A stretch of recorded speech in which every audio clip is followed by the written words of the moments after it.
Hello, hello, Light Blue class. Today I bring a very lovely story to continue practicing clouds. Today I bring the story of the smartest giant in town. Do you know that story? Do you know what happened with the giant? Let's go and let's see what happened with the giant. The Smartest Giant in Town by Julia Donaldson and Axel Scheffler. George was a giant, the scruffiest giant in town. He always wore the same pair of old brown sandals and the same old patched up gown. I wish I wasn't the scruffiest giant in town, he said sadly. But one day George noticed a new shop. It was full of smart clothes, so he bought a smart shirt, a smart pair of trousers, a smart belt, a smart stripy tie, some smart socks with diamonds up the sides, and a pair of smart shiny shoes. Now I'm the smartest giant in town, he said proudly.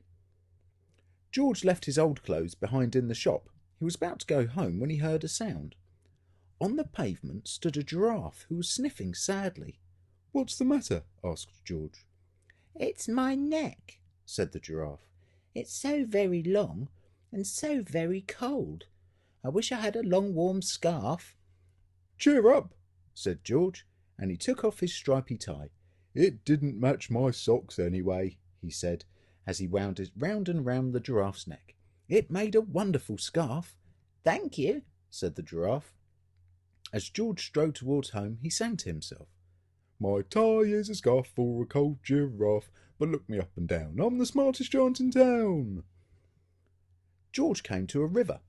On a boat stood a goat who was bleating loudly. What's the matter? Asked George. It's my sail, said the goat. It blew away in a storm. I wish I had a strong new sail for my boat. Cheer up, said George, and he took off his new white shirt. It kept coming untucked anyway, he said, as he tied it to the mast of the goat's boat. It made a magnificent sail. Thank you, said the goat. George strode on, singing to himself. My tie is a scarf for a cold giraffe. My shirt's on a boat as a sail for a goat. But look me up and down, I'm the smartest giant in town. George came to a tiny ruined house. Beside the house stood a white mouse with lots of baby mice. They're all squeaking. What's the matter? Asked George. It's our house, squeaked the mother mouse. It burnt down, and now we have nowhere to live. I wish we had a nice new house. Cheer up, said George, and he took off one of his shiny shoes. It was giving me blisters anyway, he said, as the mouse and her baby scrambled inside. The shoe made a perfect home for them. Thank you, they squeaked. George had to hop along the road now, but he didn't mind. As he hopped, he sang to himself. My tie is a scarf for a cold giraffe. My shirt's on a boat as a sail for a goat. My shoe is a house for a little white mouse. But look me up and down, I'm the smartest giant in town. George came to a campsite. Beside a tent stood a fox who was crying. What's the matter? Asked George. It's my sleeping bag, said the fox. I dropped it in a puddle. I wish I had a warm, dry sleeping bag. Cheer up, said George, and he took off one of his socks with diamonds up the sides. It was tickling my toes anyway, he said, as the fox snuggled into it. It made a very fine sleeping bag. Thank you, said the fox. George hopped on, singing to himself. My tie is a scarf for a cold giraffe. My shirt's on a boat as a sail for a goat. My shoe is a house for a little white mouse. One of my socks is a bed for a fox. But look me up and down, I'm the smartest giant in town. George came to a big squelchy bog. Beside the bog stood a dog who was howling. What's the matter? Asked George. Ruff, it's this bog, said the dog. I need to get across, but I keep getting stuck in the mud. I wish there was a safe, dry path.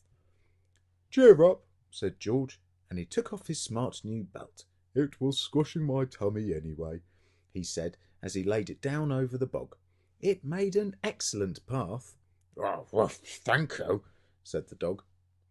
The wind started to blow, but George didn't mind. He hopped on singing to himself. My tie is a scarf for a cold giraffe. My shirt's on a boat as a sail for a goat. My shoe is a house for a little white mouse.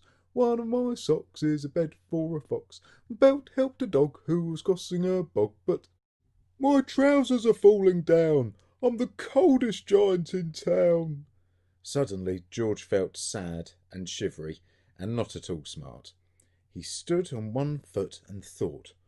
I'll have to go back to the shop to buy some more clothes, he decided. He turned round and hopped all the way back to the shop. But when he got there, it was closed.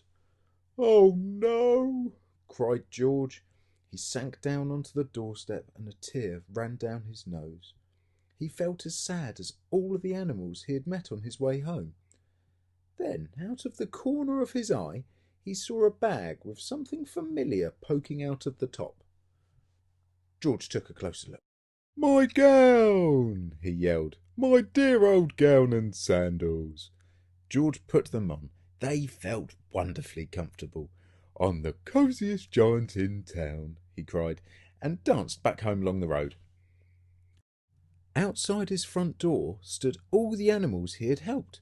They were carrying an enormous present. Come on, George, they said. Open it. George untied the ribbon. Inside was a beautiful gold paper crown and a card. Look inside the card, George, said the animals. George put the crown on his head and opened the card. Inside it said, Your tie is a scarf for a cold giraffe. Your shirt's on a boat as a sail for a goat.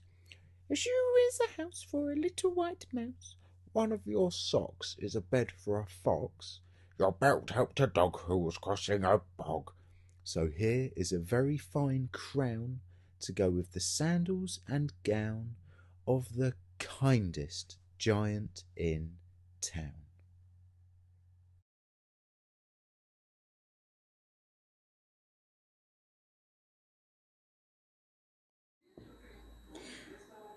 And did you like the story? It was very funny.